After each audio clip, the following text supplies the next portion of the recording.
Okay. So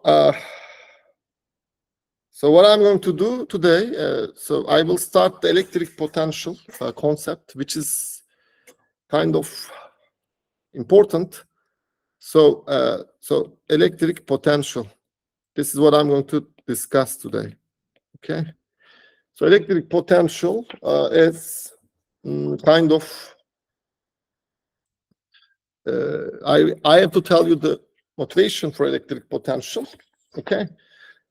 Then I will solve problems, and you'll see it is, I mean, the calculations, the integrals and everything is similar to electric field. So all the topics that we discussed, they are somehow related to each other. So this is very important. Okay, what is electric potential? So let's discuss. So last semester, you took a course, okay? And in that course, you learned something called conservative force.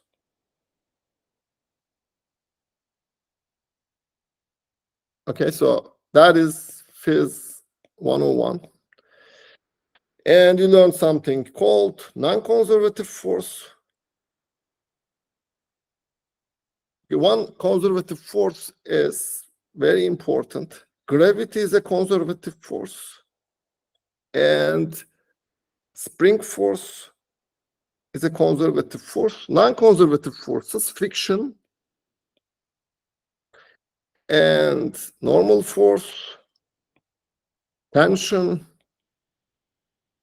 blah, blah, etc. So anything else other than gravity and spring force, we consider non-conservative force. What is the meaning of conservative force? So, okay, so that is kind of, I'm not going to give you too many details, but the important thing is when you have these conservative forces, you can define potential energy. Okay, so you define gravitational potential energy, okay, UG, and spring potential energy. Spring potential energy was 1 over k x squared, spring constant. Okay, gravitational potential is something you learn in high school again, like the spring potential energy. That is mgh. So I write here h because you remember that from high school. This is basically this change in the height. Okay, and friction, no potential, no friction potential. Okay, no normal force potential, definitely not, and tension potential, no.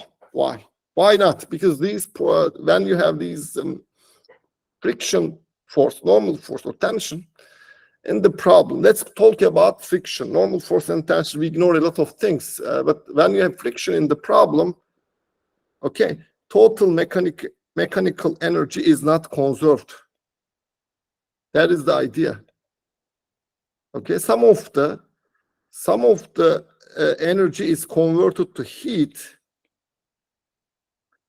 Then what we did last semester is when you want to write the total energy, you wrote kinetic energy plus the potential energy and work done by the friction, which is we call heat, and everything is I call the total energy.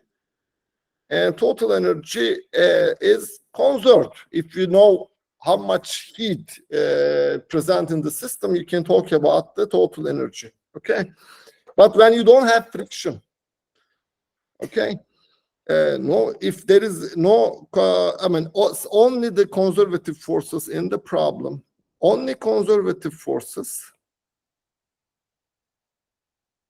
in the problem, then we call that total mechanical energy, which is kinetic energy plus the potential energy, is a constant of motion, which means the time derivative of this is 0, means a change in the mechanical energy is 0, which means a total energy, mechanical energy, is constant. This is called conservation of mechanical energy. Okay, then the idea I'm talking about here is then you have gravity and spring force in the problem, no friction at all, then the total mechanical energy is conserved. So this is a very important result that we discussed last semester. And now I will go from here to electric potential energy. Okay, so similarly, the electric force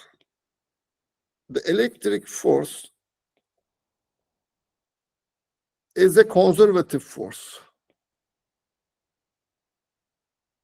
How do I know that? I do experiments, blah, blah. But what is important here is you have to know the gravity is G m1 m2 r square, and electric force, which is the Coulomb's law, let me write, they look similar to each other. There is no velocity or speed dependence, acceleration dependence, anything else. So these are only, it depends on the this is called inverse square law, this square of the distance between two things, okay? Both gravity and electric force. So they are conservative forces, no velocity dependence. Okay. So this is very important. So conservative force. So the next step then, electric force is a conservative force. Then I can define electric potential energy. Okay. That is going to be very important. Okay, so let's make the connection with 101. So how am I going to define the electric potential energy? Okay, first of all, from 101, Phys 101, work done by any force, I can write as a line integral. Okay, so this is, for example, I can write ds, or sometimes I write it as dl. Okay, so this is work done. So initial point, final point, work done by a force. Okay, so that is F. So this is dot product. And what I did last time, I mean, in 101 again, for example, if I have this, I'm pushing this guy with some force, F initial, X initial on 1D, for example, push it to X final. Okay, let's say that, okay, so this has M, this is M. I'm pushing it on a straight line. Then work done by this guy is, you know, you can just simply calculate it. Usually in high school, you don't have integral. So what you do is you just multiply by the displacement. So you just write F times displacement is going to give you the total work done. But when you know calculus, this is usually, so initial, final. So the initial point is X initial, final initial, and you have F and displacement there. You see that force is in this direction. Displacement vector is in the same direction. So they're parallel to each other. So cosine 0 is 1. Therefore, here, when I write here, for example, this is dx, okay? When I do this, this is going to be F times delta x. So this is integration, and delta x is basically x final minus x initial.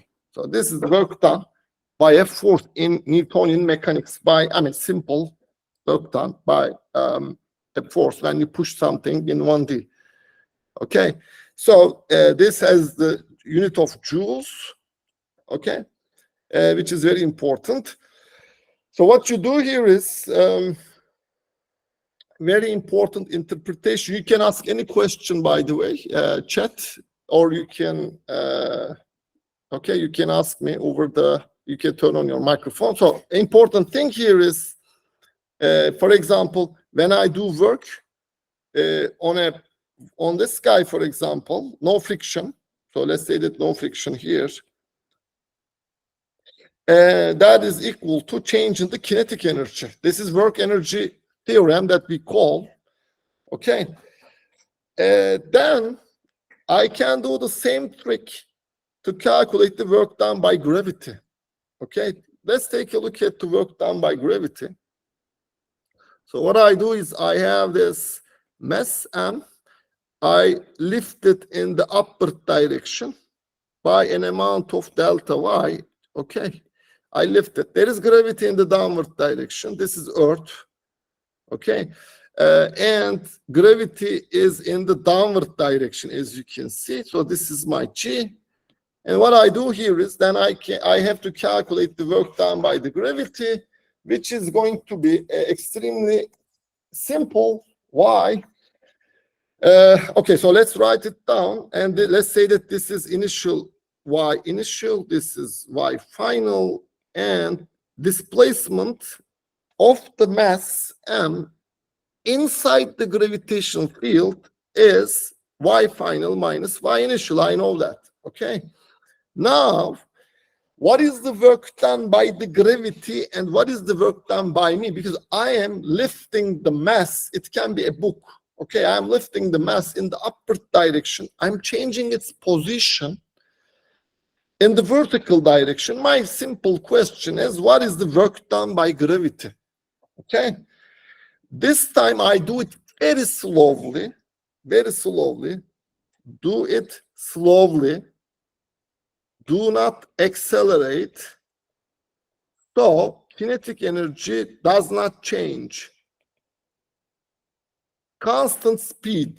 I do this with some very slow, constant speed. Okay, kinetic energy does not change. Now, because my goal is, what is the change in the energy of something when I change its position inside the field? Okay, so again, everything is the concept of field. So here I have gravitational field. So, okay, so gravity, okay, I'm lifting it in the upward direction. So this is what I'm doing. I'm lifting it. So work done by the gravity times the displacement. So it's in the y direction. So dy. So what I mean is here, everything is in the same direction.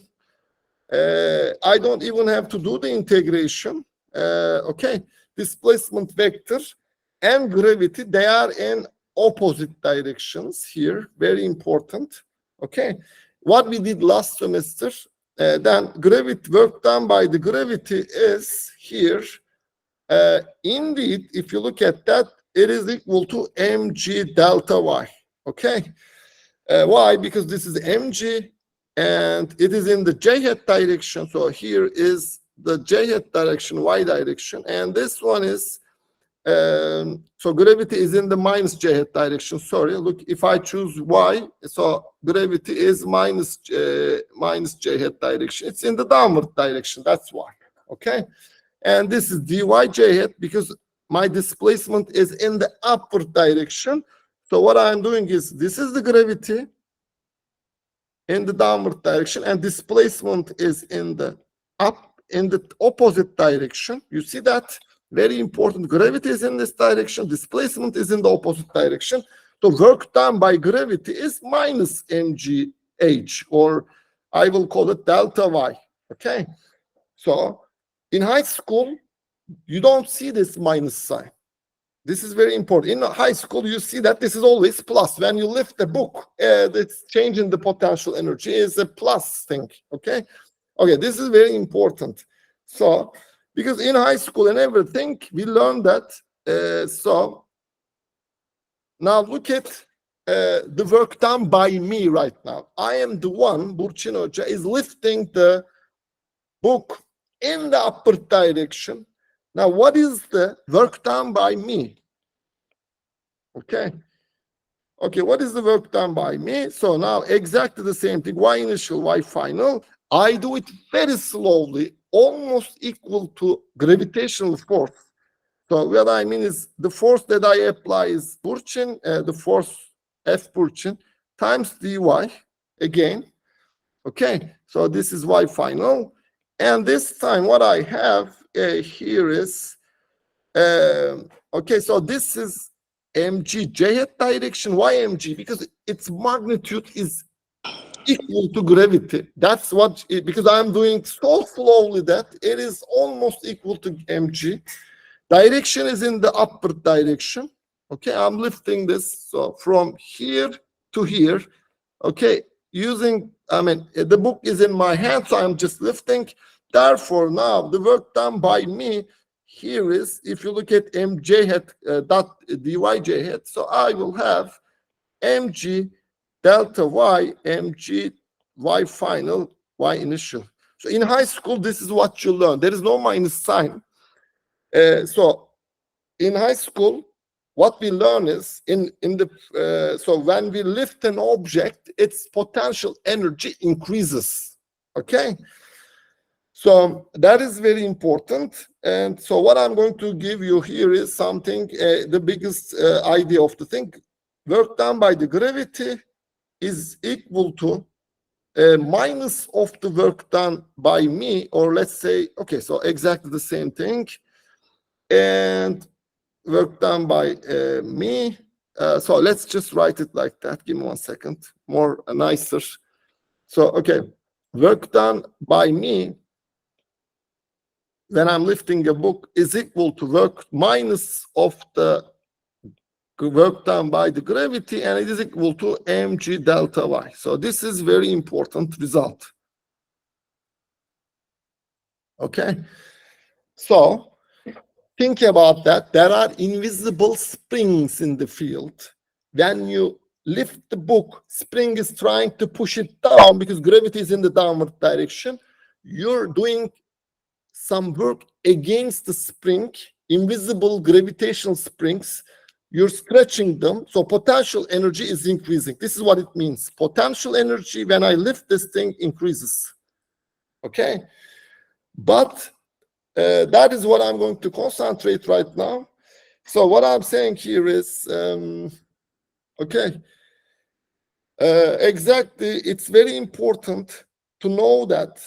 So here then I have to give, so okay, gravity is in the downward direction, displacement in the upward direction, and work done by, the force that I apply is in the upward direction.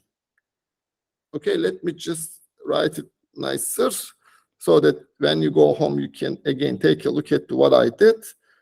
Okay, so let's just put it here, and I will call it the force I apply is in the same direction like that. Okay, so this is something important.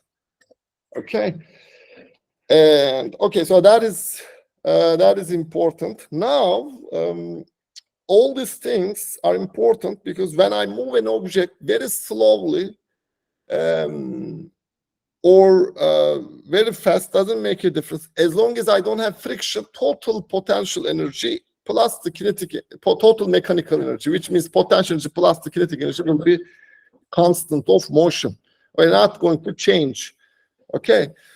Any questions up to now? Okay, so let's continue with the next thing. Okay. Now what I'm going to do here is I will define the work done by, so I will define the work done by the electric force, or the work done by me when I do work against the electric force. Okay. So, but let me give you one little thing here. When I do work, that work is equal to F dot ds. I told you that this is work done by me, and okay, so now similarly, what I'm going to do, I will define something, okay, something called electric potential energy. So I will call this electric potential energy. Okay, so this is going to be very important. I will now what I'm going to do here is okay, this electric potential energy is going to be okay. So let's write it down. So the change in the potential energy. So it's like there is an electric field here. So let's call this my electric field. There is point, initial point, final point, for example. Okay. So, and I move a particle which is a plus charge, plus Q, from initial point to final point. Okay. Now, similarly, when I move the things inside the gravitational field, I can define the potential energy, which is called gravitational potential energy. Now I will define electric potential energy when I move a particle from initial point to final point. So what I do here is I take this one, move from, okay, so let's just delete this. Okay, so give me 1 second. Perfect. So I have this plus charge Q. So what I do is I take the plus charge, move it from Q to from the initial point to final point, and I'm trying to calculate the change in the potential energy. Okay, very important. Okay, so the change in the potential energy. This time I will do some tricky thing which is not going to be clear for you at the first instant and confusing. I will put a minus sign and initial to final point and work done. So when I'm pushing this is F dot ds. Okay, the electric force. This is the electric force that I'm applying. Okay, and this is very important. And this is going to be change in the potential energy. Why is there a minus sign there? That is a very good question. We will discuss that in the class on Wednesday, Ozan. Okay. Okay. So there is a physical meaning for that. You will see what I mean in a minute. Okay. So can I ask you a very quick question? Think about it. When I move a potential, okay, when I move a charge, okay, Ozan, from Q to, from initial point to final point, is its potential energy will increase or decrease? Very important. Tell me. No, it decreases, I think. Yes, it will decrease. Why? If you think that there is an invisible spring, okay, over there, when this charge is moving, these invisible springs are compressed, their potential energies are decreasing. Very important. So this minus sign and makes it sure that this physics is compatible with the mathematics. That's very important. Okay. So I will write it like that. Very important.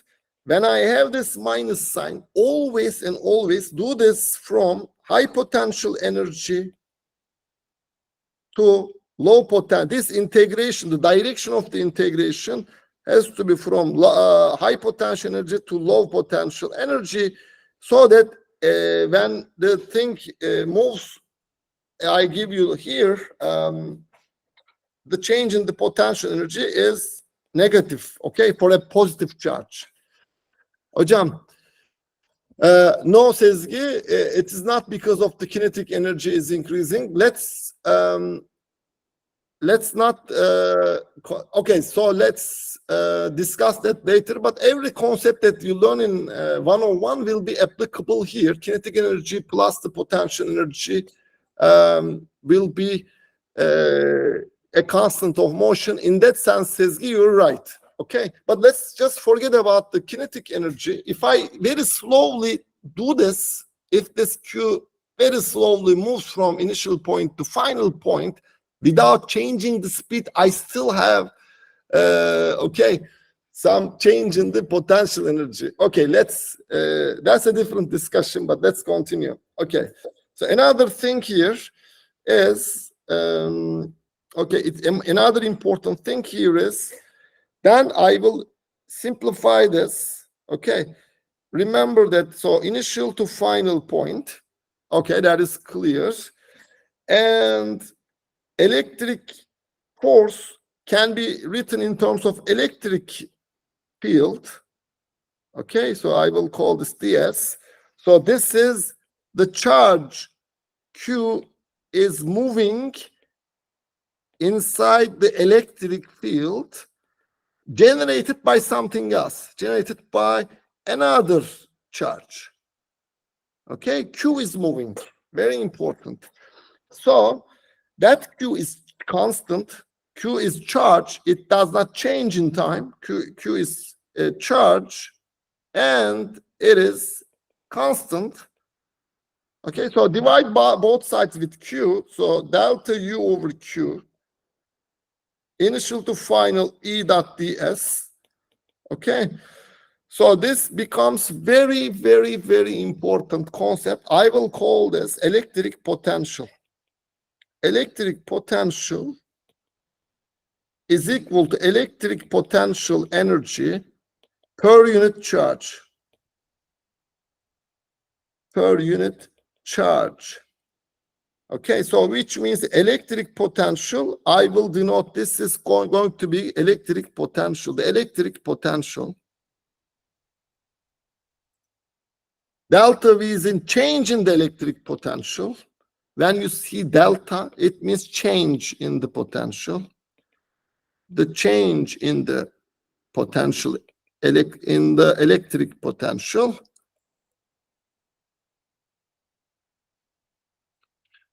Okay, and so what happens here is I'm writing it here, delta U over Q, and okay, so that is kind of very important. So this is electric potential difference, change in the electric potential, I will call it electric potential difference. Okay, this is change in the electric potential energy difference or change in the electric potential energy. Okay, so that is, I will review all these things because it can be very confusing. So, okay, so this is something, first thing I discussed. Okay, delta U, electric potential energy, potential energy difference between 2 points. This is the potential energy. This is the change in the potential, electric potential, and this is electric potential. So let's discuss the physical meanings of these things. Okay, so first thing is, in high school, okay, you learn this. If you move from initial point to final point, a mass, okay, you move it in whatever direction, you say that, okay, so electric, this gravitational potential energy, okay, or the electric potential energy is indeed, okay, final potential energy minus the initial potential energy. So this is how we learn the difference between 2 potential energies. That is the change in the potential energy. Very important. This one is electric, this is the potential energy. In high school, we learned this gravitational potential energy, okay? And the gravitational potential energy in high school, this is how we learn. Let me draw it here. So you say that this is the Earth, and this is the position. Let's call this height H, okay? This is mass M. What is the gravitational potential energy of this mass? That is mgh. This is high school physics. So where is the initial, you need a reference, okay? Remember that in high school in 101, you need a reference. So that reference is, for example, can be Earth. So potential energy on the surface of the Earth, usually we take it as 0 joules, okay? So any problem you solve using mechanical and conservation of mechanical energy, potential energy reference, you can set it yourself. You can make it a different level. For example, okay, so for example, there are many problems that we solved in 101, and that reference for the potential, you can shift it, you can put it anywhere you want, and you can solve the problem similarly. Okay, for example, okay, so I will discuss that. Let me not go back to 101 physics, but if you are curious, I can show you a simple example. Okay, but this is very important. What is the potential, gravitational potential? You don't learn anything about gravitational potential in the in high school physics or 101. You don't learn it, but indeed, you can define a gravitational potential. Just divide this by mass m, okay, and this is going to be your gravitational potential. So what I mean is you don't learn, but what you do is if you divide this by m, this is your gravitational potential. But this one, you don't learn this. You don't learn this one in high school or in Phys 101 because you don't need it.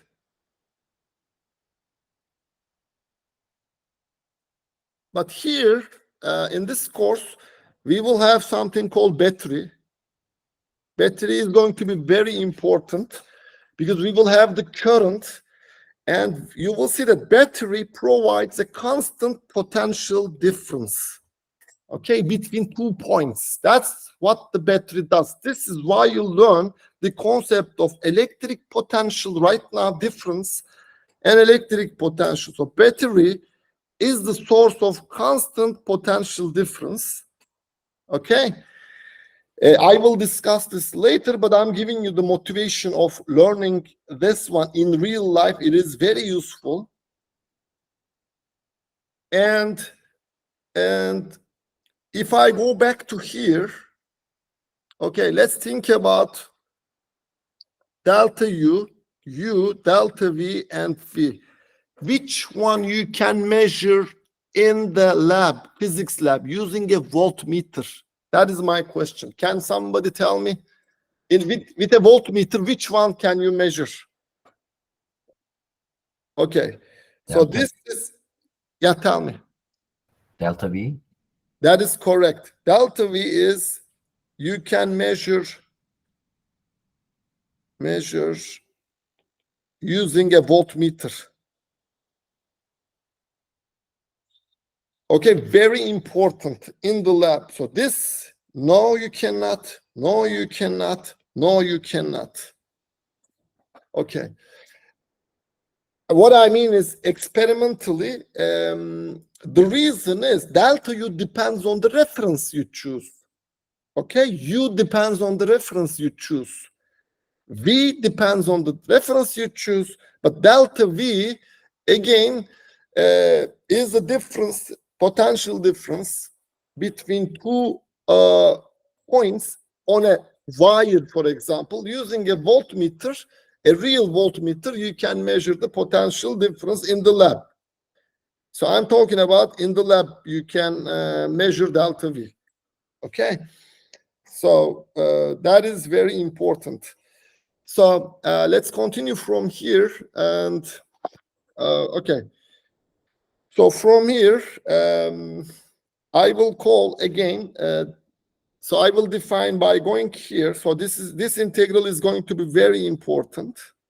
Okay, let me write it like that. I will write the potential difference, electric potential difference, which you can measure with a voltmeter, is going to be high potential to low potential E dot dL. So this is how you define delta V. Its unit is volts. So unit is joules,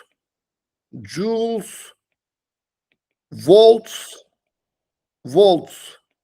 Sometimes V is called voltage, and this is equivalent to electric potential. Okay, unit is volts. How do you write V? Very important. If I know delta V, choose a reference point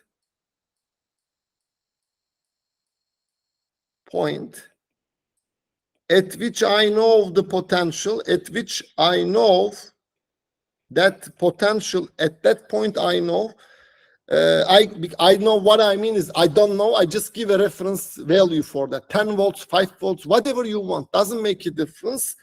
Then you can calculate the electric potential of any point in space as long as you know a reference point, electric potential of a reference point. I will discuss what it means with that. Okay, in this class, what is important? What are you going to be calculating? I will discuss, but this is going to be a very important integral. This is again a line integral.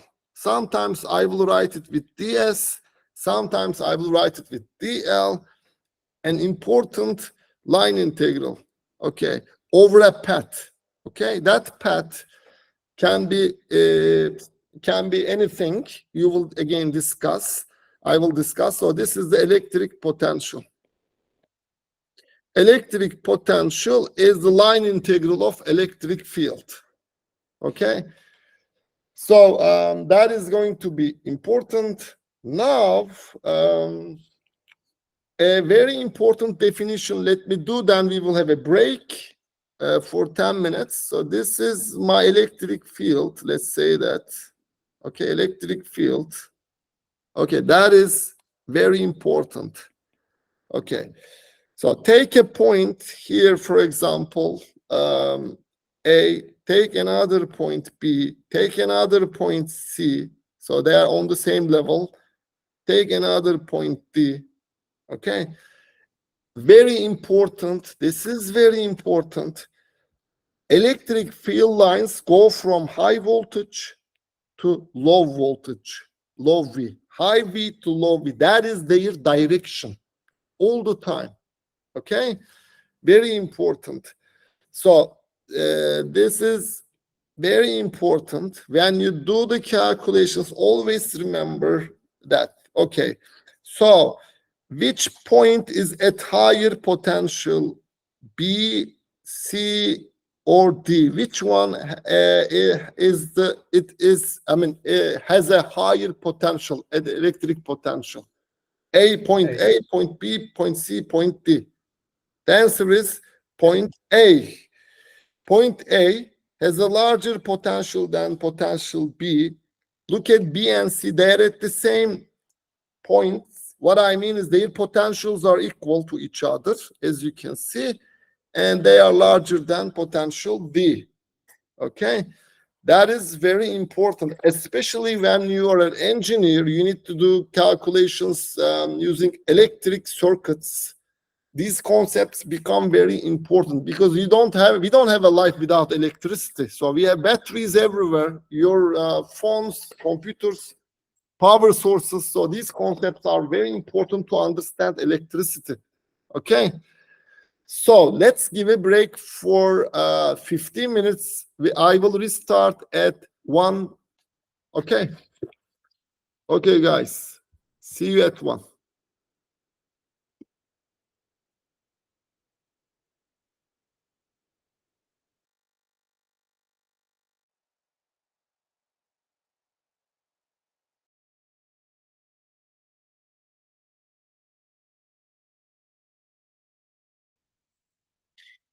Okay, so what I'm doing right now is I'm trying to calculate. Now I will solve problems to show you how to calculate electric potential. Okay. Okay, before I go to that picture, which is going to be very important, let's remember what I did.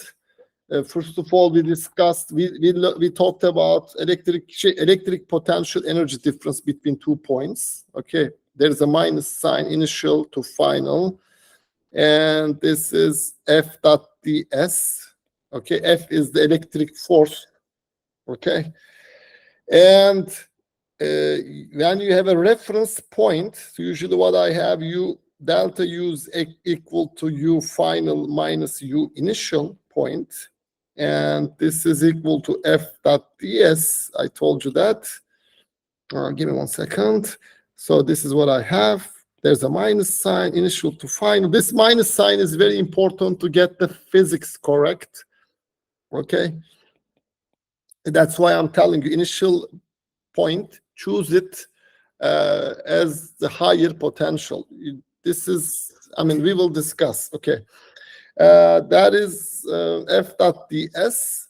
And remember that if I just take this to the left, to the right, for example, okay, and this one is here, that is what happens. I can just write here before, since you are going to be confused later. So let me write that U final minus U initial. So what happens here is that if I know my reference point, potential energy set at point initial point, it can be 0 volt, 0 joules, 10 joules, whatever. You can choose whatever you want. Then you can define the potential energy of a point in space in an electric field. So that's what we do in high school for gravitational potential energy. This is you take as 0 Earth's potential energy, the surface, you get it 0. Then you can define the potential energy of any object in above the Earth. Okay, so that's very important to say. The third thing, so this is the first thing, this is the second thing. Third thing is when I divide these by the charge which is moving inside the field, I can calculate the potential energy difference per unit charge, potential energy per charge again. Okay, divide by Q. You remember that F is equal to Q times E. So I just use this one. So E is equal to F over Q. Okay, then electric potential difference between 2 points, I will be able to write as this. And electric potential of a point, again, I can write this as long as I have a reference point. So I do it similar to the previous one, final, and this is going to be minus the potential energy. Okay, most of the time, okay, you're right. This is going to be plus. This is going to be plus. Yes. Thank you, Ozan. Okay, so these are going to be plus. And what I'm going to tell you here is important. So most of the time, physicists, for example, for a point charge or whatever, we choose this as mostly taken as potential at infinity as 0 volts. Okay, when you are very, very, very, very far away from a point charge, for example, its potential, we assume it is 0 because the field at electric field goes down by 1 over r squared. If you have infinity, then electric field is 0 at infinity. You can just think that this is a safe thing to do. It's convenient. At infinity, the potential is 0. Then we can write down that. So the point. So this is the general definition of the electric potential. Then, okay, electric potential becomes a final initial E dot ds or dl, whatever. So this is electric potential. This is what I did. Okay, assuming that, for example, so this initial point is infinity. Okay, so. But this is something I will use. In general, I will get rid of everything and I will write as, for example, either I will use this one, okay, some initial point, the final point. And when I do calculations of continuous charge distributions, then you will see that I will use this concept, which is electric potential at infinity is 0. That's what I'm going to do. So V infinity is taken as 0. I can take it 10 volts, 100 volts, doesn't make a difference. It's not going to change the results, okay? Again, so this is why electric potential is not a real thing, but a mathematical property of the electric field because it depends on the reference point chosen. Okay, so let's continue. Okay, so let me solve the problems that are important right now. Okay, the first thing is, and that is, before I do, there is another way to see the electric potential. Okay, remember, electric field is a vector field. So this is the electric field. It's a vector field. Okay, this is the electric field for a dipole, electric dipole, plus and minus charges. And for example, the electric potential for two charges, this plus and minus charges, will look like this one. So you have the plus charge and the minus charge, or I can define as, sorry. Okay, let's correctly do this. So this is potential of the again electric dipole, and what is important here is electric potential. I will see that electric potential is a scalar field. So at any point you can calculate the value of electric point, calculate it. It doesn't have an I hat, J hat, or K hat, but it has a value. It will have only the magnitude. Okay, that's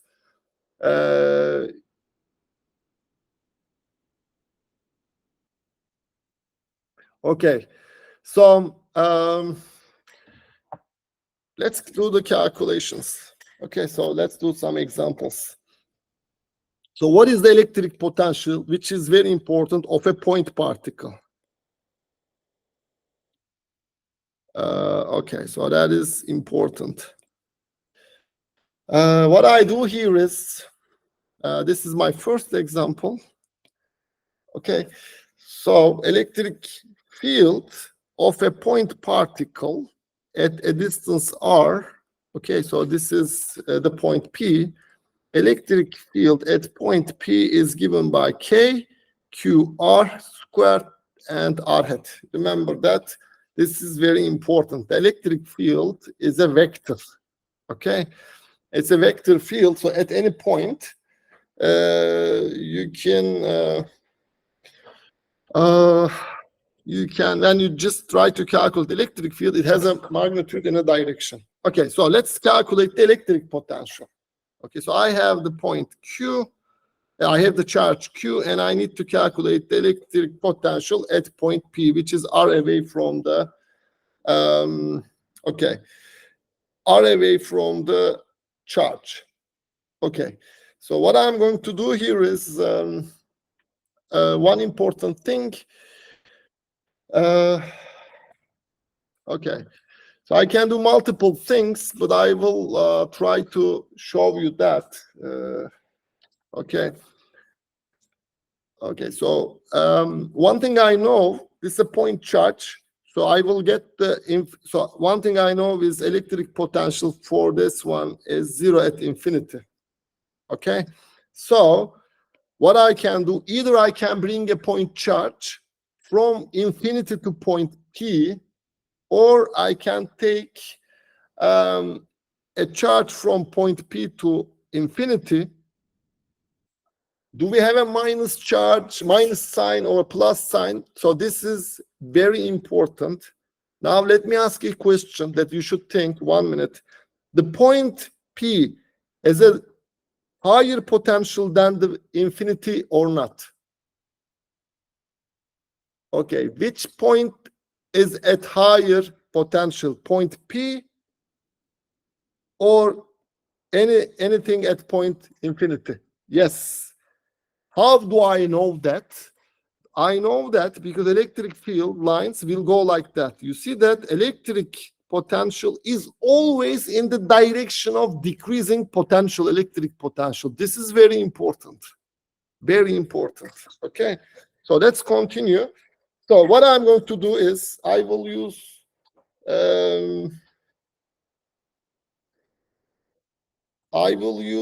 this one. So what I'm going to do is take a point P, for example. I told you that. And take, for example, let's do the calculation. I need to calculate the point P. Okay.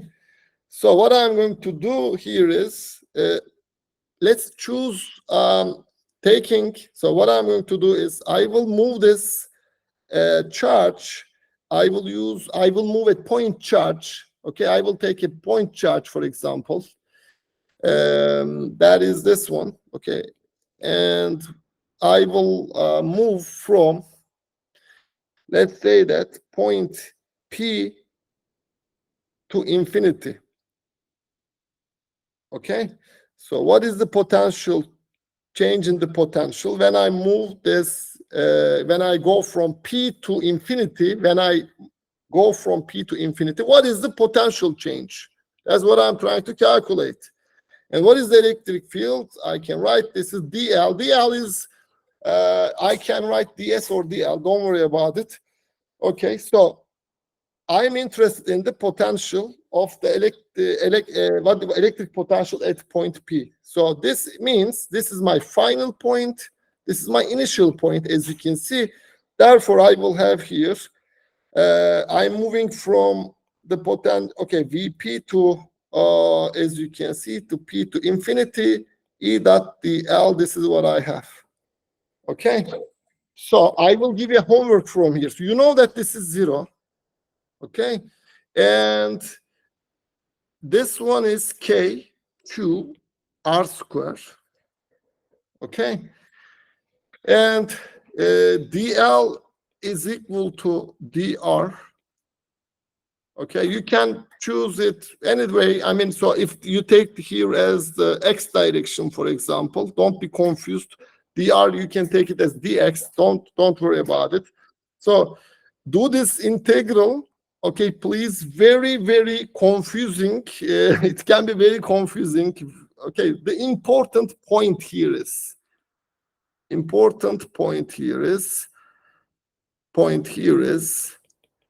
Vp is larger than V infinity, which means Vp must be positive.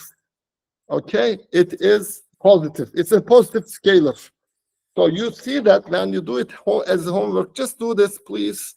You see that the point P is at potential of KQ over R.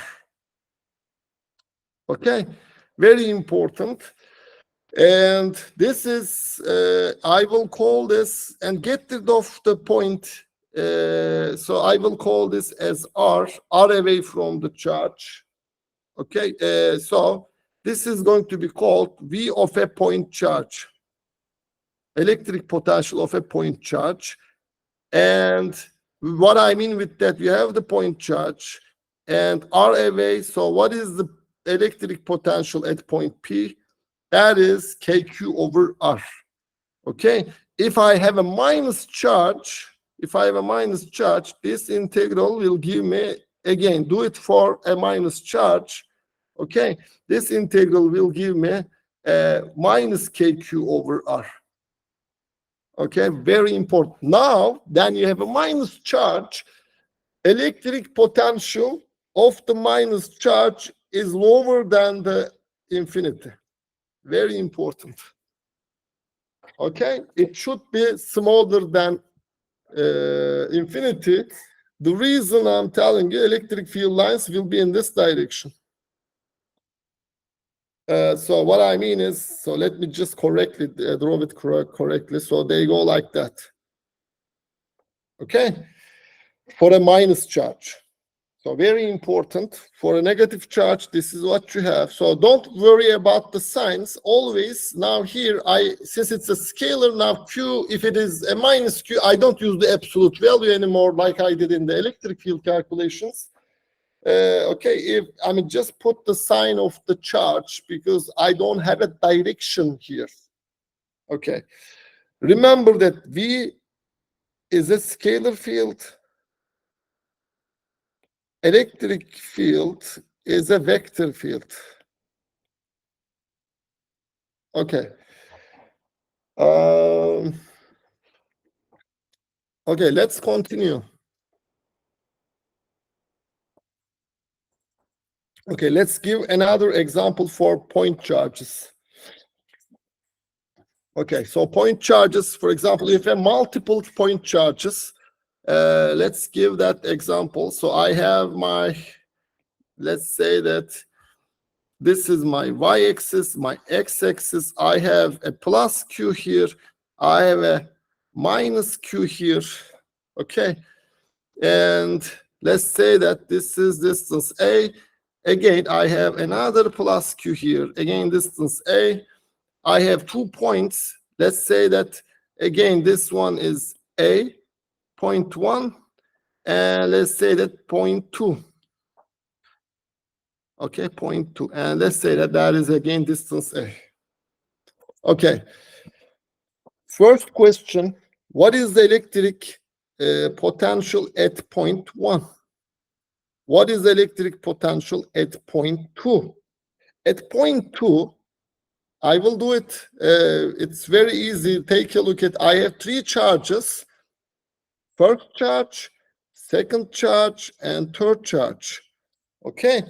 Then total potential at point P is potential due to first charge, potential due to second charge, potential due to third charge. Now, the important thing here is, okay, so important point here is these are point charges. So potential at infinity is 0. That is very convenient. I choose it as 0. You can choose it as 100 volts. You can choose it 1,000 volts. Doesn't make a difference. Okay, so that is electric potential at infinity is 0, which means that now I can use my equation for V1. What is V1? V1 is going to be, okay, so let's take this here. Okay, give me 1 second. And this one here. Okay, what is V1? V1 is, okay, take a look at V1, A, so 3A is the distance, K, Q over 3A. What is K? Remember that K is 4 pi epsilon 0, always Coulomb's constant in the problems. Sometimes I use it as a constant in other things, but here it's Coulomb's constant. Okay, it's 1 over 4 pi epsilon 0. KQ over 3A. What is this one? Okay, I have a minus charge, and it is 2A away from the point 2. So this one is minus KQ over 2A. And the 3, that is KQ over A. So this is the potential, total potential at point 2. Okay. And to calculate the electric potential at point P1, just do it at home, please. I need to calculate these distances. And okay. So, for example, then V1 at point 1 plus V2 at point 2 plus V3 point 3. Sorry, yeah, point 1. Point 1 and point 1. Point 1, point 1. Okay, so this is square root of A, square root 2 over A. Calculate this one. This one is A squared plus 4A squared square root. That is the distance. So you can write down the electric potential for each term to calculate the potential at point P. Please complete this. Very important. Now, what is the difference with the electric field? Electric field, if I ask you the electric field, please do this at home. What is the electric field at P2? What is the electric field at P1? You will see that, okay, so electric field at P2, for example, let me write it for you. What is the electric field at P2? Okay, so let's write it. So E1 at P, okay, so give me 1 second. So again, this is going to be your homework. P2 is, I will do P2 here. Okay, what is it? Okay, let's write it. So this is E1 due to the first charge at point 2, electric field due to the second charge at P2, and electric field at this P2 due to this third charge. Okay, I have to calculate them and add them up. Okay, first one is going to be, take a look at, it's directed away from the, so it's going to be directed away from the, so this is going to be E1. The reason is the first charge is a positive charge. Okay. And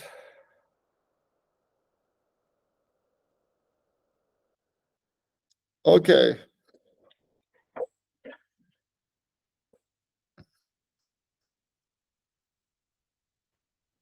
Okay, so let's write it. So that is K, Q.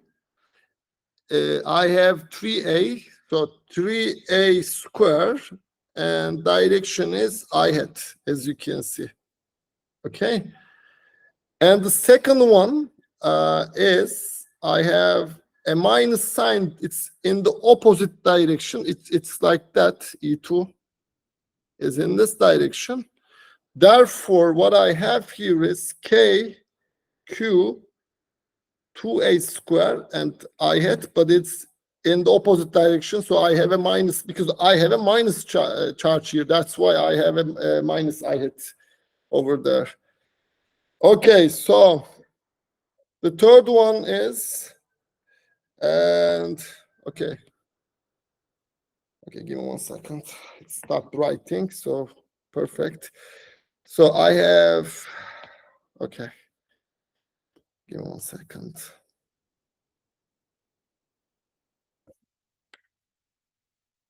Okay, so I have here, the third one is going to be K, Q, A square, and I hat, because it's a positive charge, it should be again away from the here, which is going to have a larger magnitude anyway. So let me just draw it like that, E3.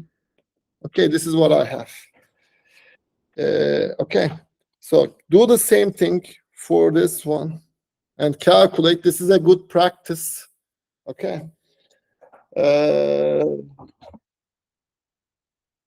Okay, let's continue with the continuous charge distributions.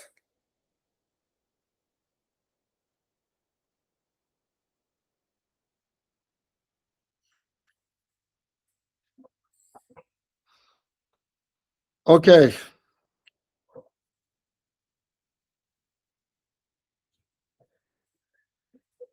Okay, so what I'm going to do here is now I will find the potential of a continuous charge distribution. Okay, so that is going to be very important.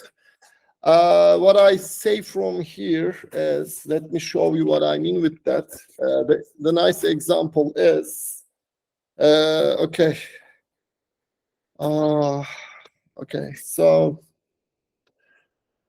Okay, so let's do this. Let me give you the simple one. Okay, let's continue with the simple one.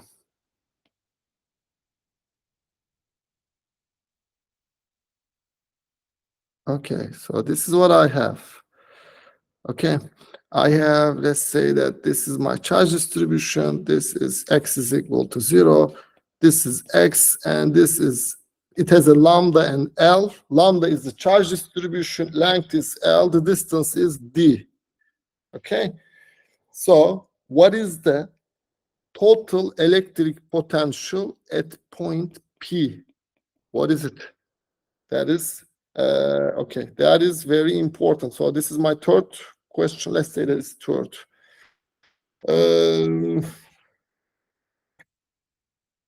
Okay, so what is the electric potential? So what I'm going to do again, I will divide this into little tiny dx's.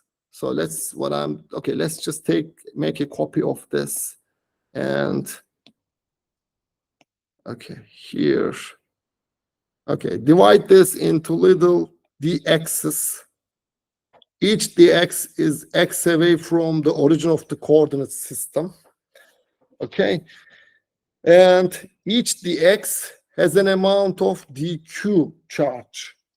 And how am I going to calculate total potential at point P? Now, these dq's are like point charges.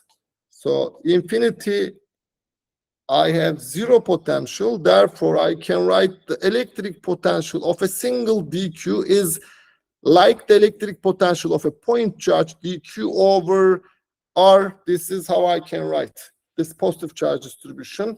Okay, so very similar to this equation here. Okay, now dv is equal to k dq over r. So that's what I have. Let's continue. And how am I going to write the dv of a single dq? Okay, k dq over, what is r? R is the distance here, the distance between the point P and the dq. So r is equal to, you can take a look at, L plus D minus X. So this is going to be L plus D minus X. L is a constant, D is a constant. And let's continue. And from here, you see, I don't have I hat or j hat. No I hat, no j hat. Okay, this is a scalar quantity. All you do is addition and subtraction. Now I do addition of all the potentials due to dq's. Okay, so total V is the integral of dV.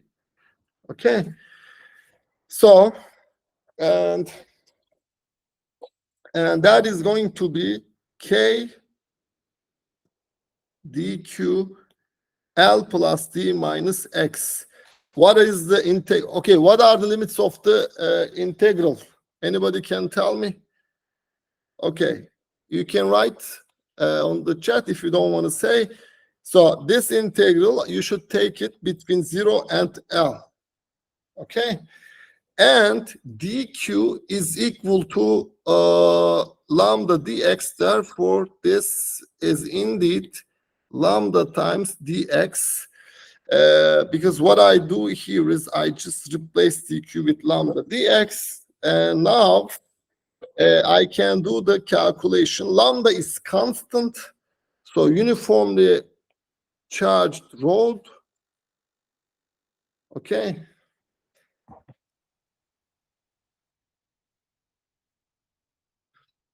Okay, and okay, so from here now I can do my calculation. What is lambda? Lambda is linear charge density. Okay, remember that. Okay, homework, please finish this one. Complete this one. Okay, very simple integral. Just try to do this one. Okay, let's continue. Okay. Okay, so the next one is a nicer one. I will solve it completely. Okay. So what I mean is, okay, so this is going to be my, okay, I will have my rod. Now let's solve this completely. And my rod is again 1D rod. And I will have here, it is here, and this is y and x. Okay, this point P, and this is distance y, and I have lambda and L. So length is L, charge density is lambda. Lambda is constant, let's say. Or let's say not constant, let's make it as a little bit complicated, a little bit, A times X. Let's say that it's A times X. Okay, so lambda is A times X. It's a positive constant. A positive, it's not area, it's a positive constant. Okay, so from here, what I can do, I divide this into little dx's. And each dx, I have dq, and they are related to each other. dq is equal to lambda dx, and this is ax times dx. So this is the relationship between dx and dq. Okay, so the distance is going to be, okay, the distance is, I will call it x. Okay, and from here, now I can write down my potential for each dq, then integrate. Okay, so this distance is going to be r is equal to x squared plus y squared and square root. Okay, let's continue. Okay.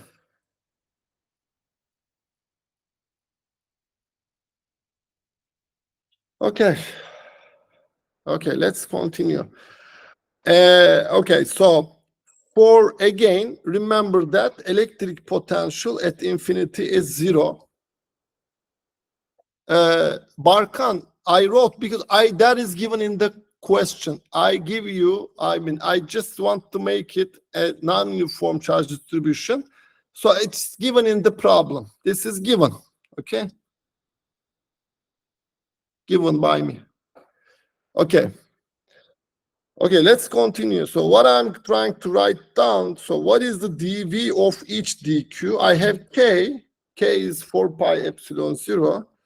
This is my dq.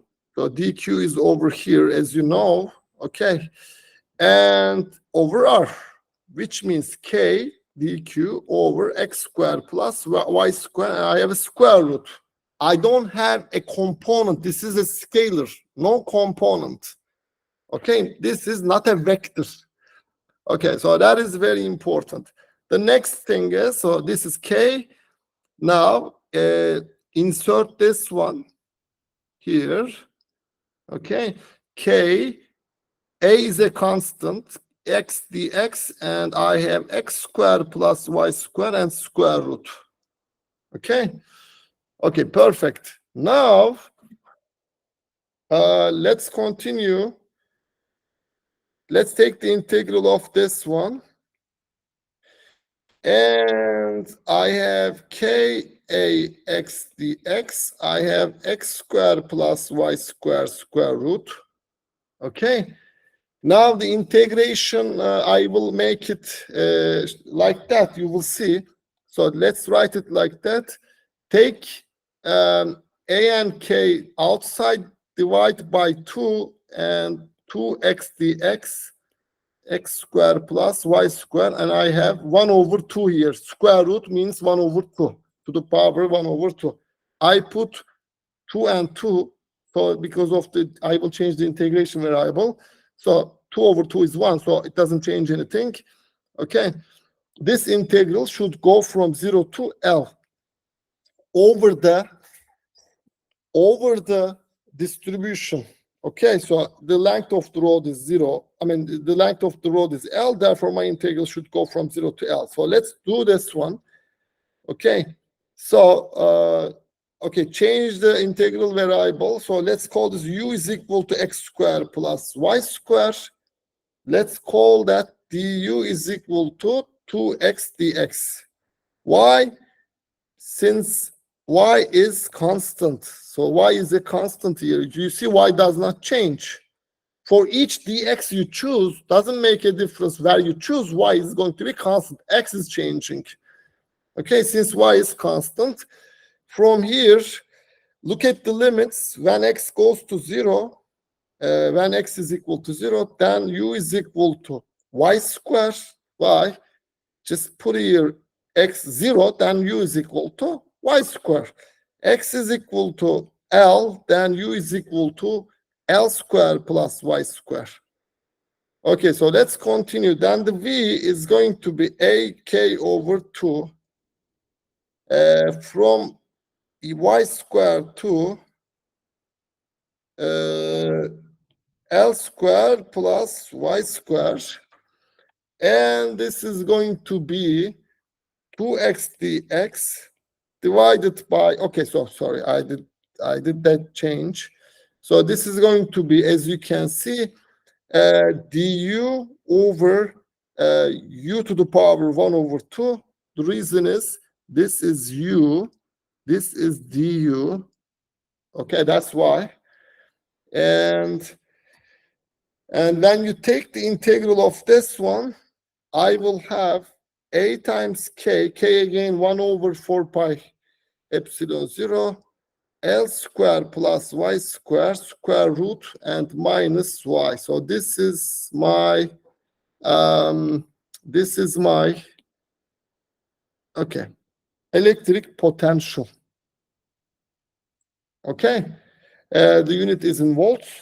I don't have any numbers, so this is what you have. Again, everything is based on the electric potential of a point charge. Assuming that electric potential at infinity is 0, I can calculate any continuous charge distribution, electric potential of any continuous charge distribution. Okay, let's continue. Any questions up to now? Okay, if you don't have any questions, then I will continue with something else. Okay, so what is the electric potential of a uniformly charged ring? That is the next thing I have to solve. So that 3, this is 4, and this is 5. Electric potential of a uniformly charged ring. Okay. Okay, so let's continue. I will tell you, so this is what I'm going to do. I will have a shape which looks, this is my ring. Okay, my ring is very thin. It doesn't have a thickness. I did a similar calculation with the electric field. This time, I'm not calculating the electric field, but I'm calculating the okay, so electric potential. Okay, so let's continue. So I have, let's say that this distance is, this ring has a radius r, and this is x. I'm interested in the potential at point P. Okay, so this distance I will call x. That is very important. And what I'm going to do here is then, again, I will divide this into little, let's say that dqs. Okay, sometimes I write here ds dx, sometimes dq, doesn't make a difference. Okay, so here, and I need that distance. This is x squared plus r squared square root. dq relationship between dq and okay, dq and ds is given as lambda ds again. Okay, so uniformly charged means lambda is constant. Okay, okay, now I can calculate the total potential. So what is the electric potential of a single dq? K dq over x squared plus r squared and square root. Okay, now I can write this as k lambda ds over x squared plus r squared square root. Okay, from here again, so this is a simple integration. The reason is everything's here constant. R is constant, x is constant. So let's calculate this. Total potential is the integral of all little tiny potentials. And this is k lambda ds over x squared plus r squared square root. Everything is constant. K constant, lambda constant, x squared plus r squared square root is a constant. Why? Look, this is constant and this is constant. Wherever you put, x does not change. Put here, x still same. It's a ring, okay? And from here, what I can say, this is what I have, ds. And what is the length of this ring? From 0 to 2 pi r, this integral. Therefore, I can just write this as, okay, so let's write this as k lambda times 2 pi r divided by x squared plus r squared square root. So this is important. What is lambda times 2 pi r? Look here. This is the total length of the ring. lambda is the charge density. So this is the total charge on the ring. So I can write it as KQ over x squared plus r squared. This one is the total charge on the ring, which is given as given by this relationship. Because lambda is given, I can multiply lambda with the length to get the total charge. Okay. Okay, let's continue. Okay, so next one, before going to break, I will just write the problem, then we will give a 15-minute break. So this is, I will calculate the electric potential of a uniformly charged disk.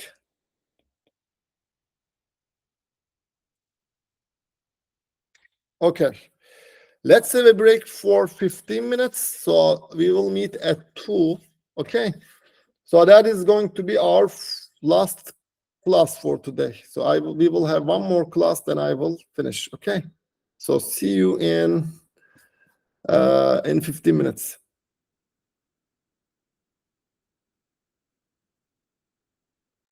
Okay, so next question that I will solve is the disk problem, uniformly charged disk. Okay, so what we are going to do this time, we have a disk instead of a ring. We have a disk. When you have a disk, then that means that it is full. Okay, so let me just do this so that you are not confused. It has a very negligible thickness. So I can only talk about surface charge density. Okay, this is what I have. And this is again the x-axis. Okay, and this is point P.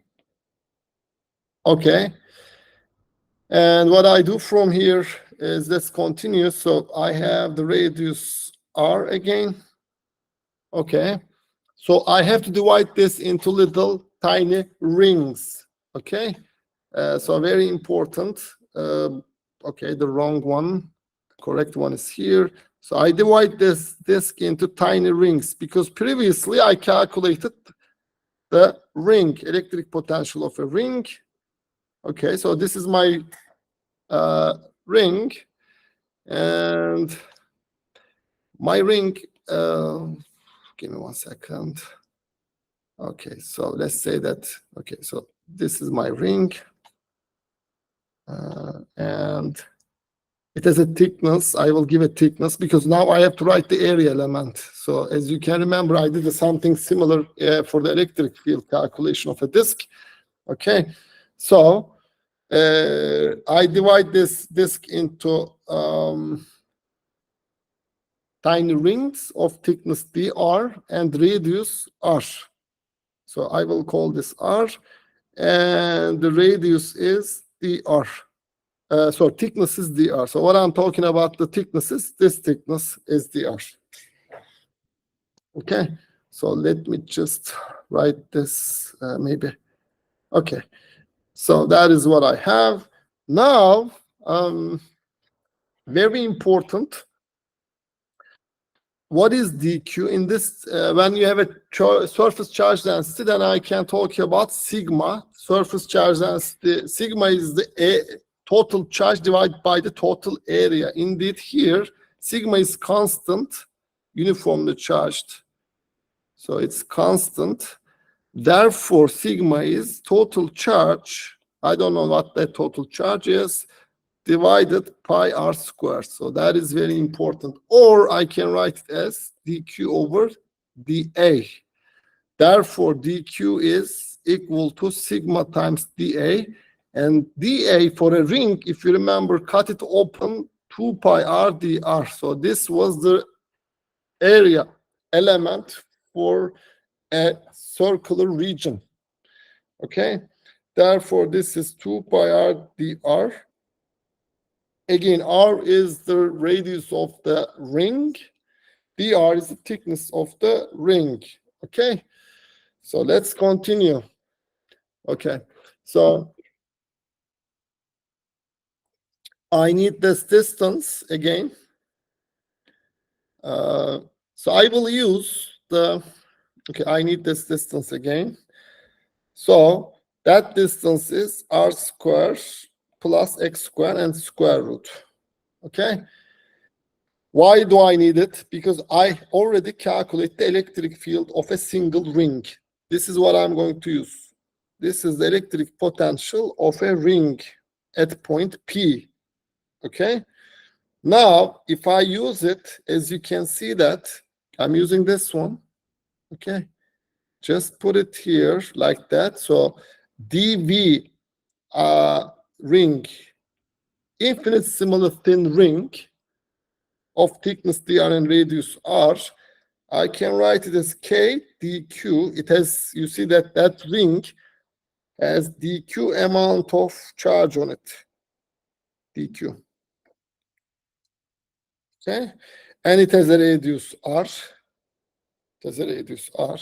Therefore, I have to, and its center is x away from the point P, x squared plus r square square root. That's what I should do right now because I'm using the one that I already calculated. I will give a more mathematical one. This is kind of pedagogical one. Okay, just use it. That is going to be x squared plus r squared and square root. Okay, and remember that dq is equal to sigma 2 pi r dr. So again, r is a variable. It's not a constant anymore. R is a variable. You see, for each ring, I have a different radius. So total electric potential of the disk is integral of all the tiny rings. And that is going to be k sigma 2 pi r dr divided by x squared plus r squared and 1 over 2. I don't have any components, okay? No components. This integral goes from 0 to capital R, which is the radius of the disk, okay? So from here, what I can do, 2 RDR I have here. So you call this one U, okay? So what I'm going to do, U is equal to R squared plus X squared. Therefore, DU is equal to 2 RDR, okay? So this is what I have. Just homework, finish this one, please. And for this one, what you are going to see, just replace everything. Again, this is going to be du over u 1 over 2. I did this integral previous calculations. Okay, complete this one and show that V of the disk is equal to K 2 pi sigma r square plus x square square root and minus x. And this is for positive values of x. So for x is larger than 0. So I'm looking at the potential on the positive x-axis. So this is kind of important. And the next thing is you can check the limiting cases for x much larger than r. For example, what happens when x is much larger than r? What is the electric potential? Limiting case. We call this limiting case. Okay, let's continue.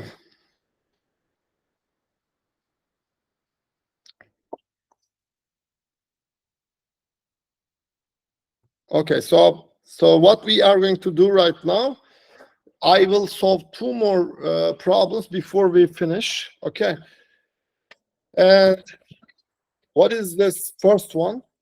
Electric potential of a punctured disk. Let's find the electric potential of a punctured disk by just using polar coordinates. Okay, double integration. Let's do it. So what we call here is then 7 electric potential V of an punctured disk. Or sometimes it's called annulus. Okay. What I mean with that is, okay, I am trying to find, okay, so let's say that, for example, I have my punctured disk.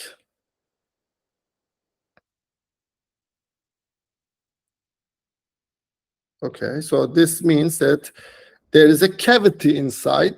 Okay, so this is the region. This is an insulating disk. It's not a conductor. Don't forget that. Insulating disk. I charge it with some Q, and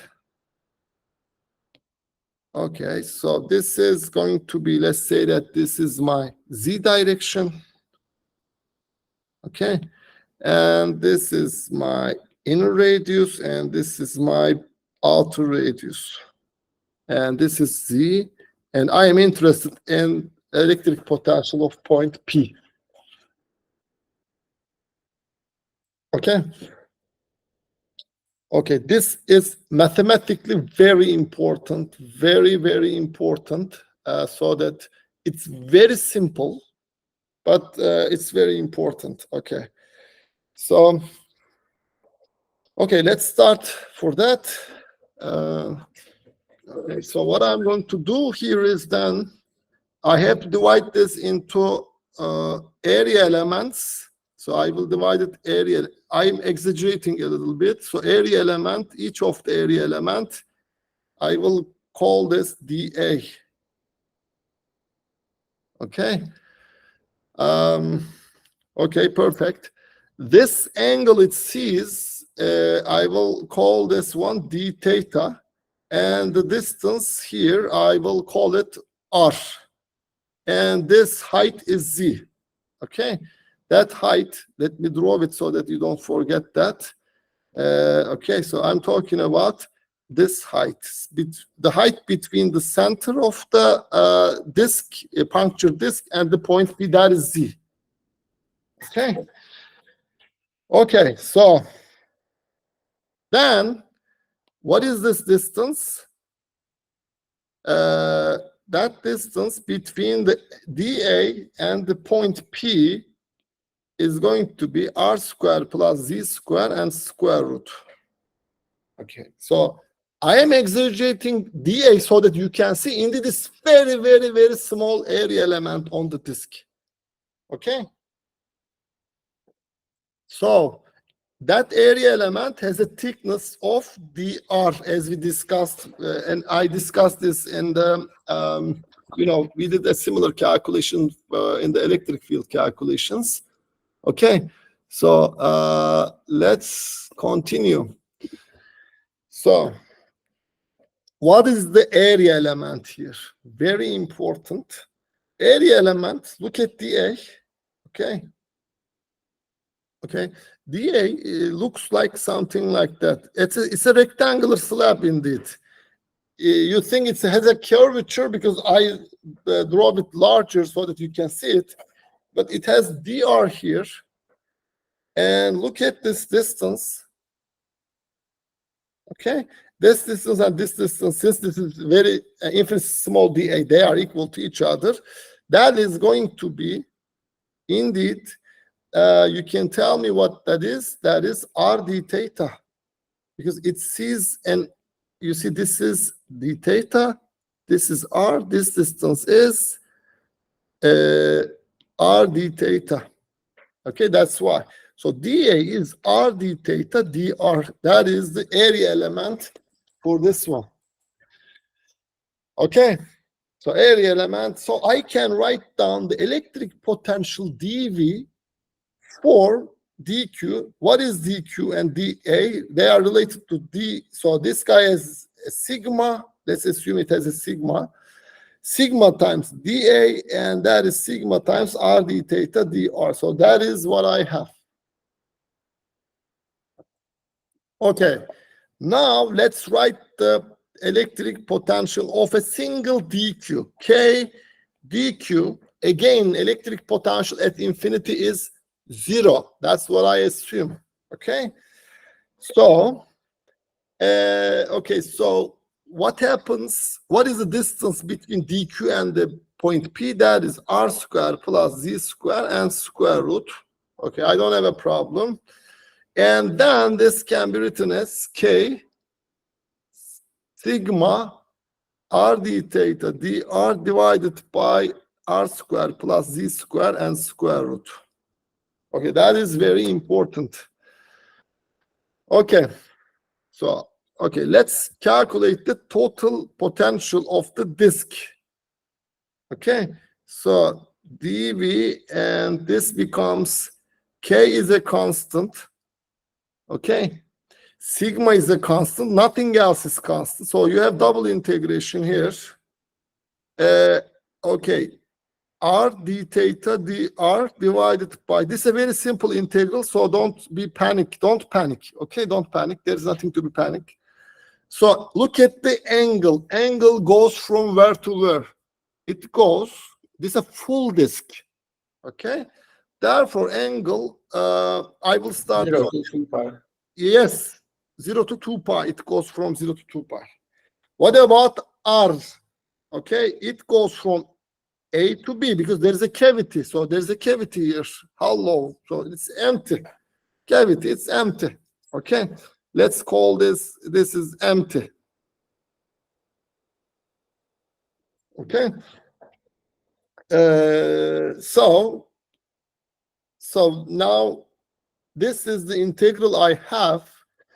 This integral, first you do the integral over d theta. D theta is independent of anything else, so it will give you 2 pi. So what I mean is d theta from 0 to 2 pi is going to give you 2 pi. That's all, nothing else. So this integral becomes 2 pi k sigma A to B r dr r squared plus z squared and square root. Okay. Again, I did this integral over here, and here you see that we had a very similar integral here.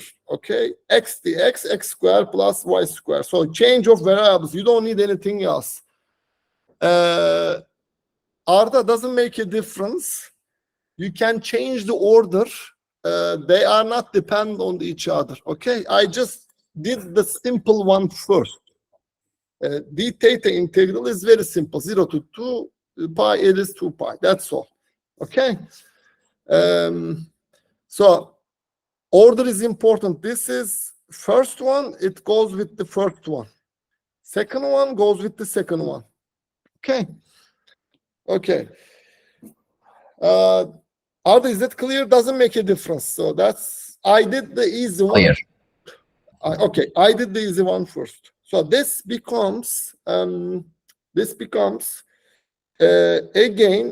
say that u is equal to r squared z squared, du is equal to 2r dr. Okay, so you can make this change.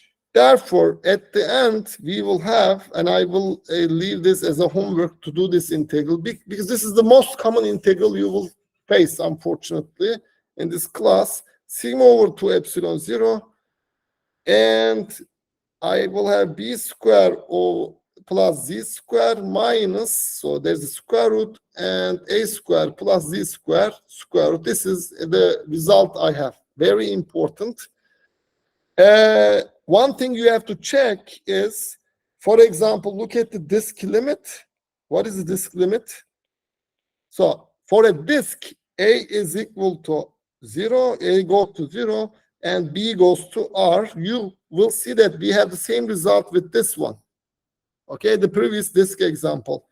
So I will have V disk.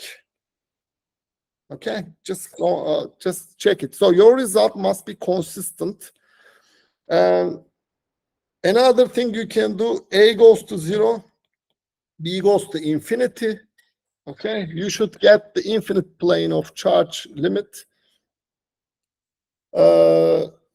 which you will have problems. So just leave it like that for the time being. Okay, I will do it on Wednesday. Okay, so last question, then I will solve. Please. This was a previously exam question for a long time. For long time ago, I did solve this as a as a problem in one of the. Okay, we asked this as a problem, midterm exam question. Okay, so what is this? So this is problem 8. Okay, and okay, so I have. Okay, this is y-axis and this is my x-axis. And okay, this is what I'm going to have. I have a disk, but this is a kind of slice. Okay, so this is a slice now. Now, its inside is full. I mean, this is a punctured disk, but it's not a full punctured disk. Okay, you see that I have only, you will see that a portion of it like that. Okay, a portion of it. Okay, so it has a sigma charge density. It sees an angle theta. Here A, here B, the distances. And this is the point O. What is the electric potential at point O? Assume, okay, so not assume, but take electric potential at infinity as 0. I should give you the reference point. Okay, so infinity, this is 0. Therefore, you can use superposition of the point charges. Okay, uniform sigma is constant. Okay, so how do I do this one? Very similar to this problem. You see that here I have exactly the same thing, but the angle does not go from 0 to 2 pi, but it goes from 0 to theta. Okay, so take this one. Okay, give me 1 second. Okay, just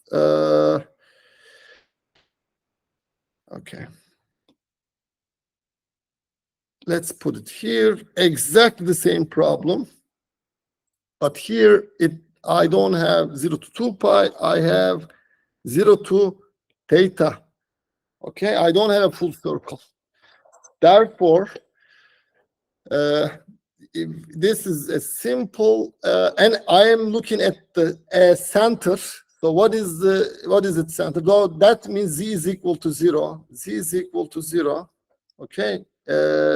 Therefore, this integral, I should take this as, so I have here, you see that R, since z is equal to 0.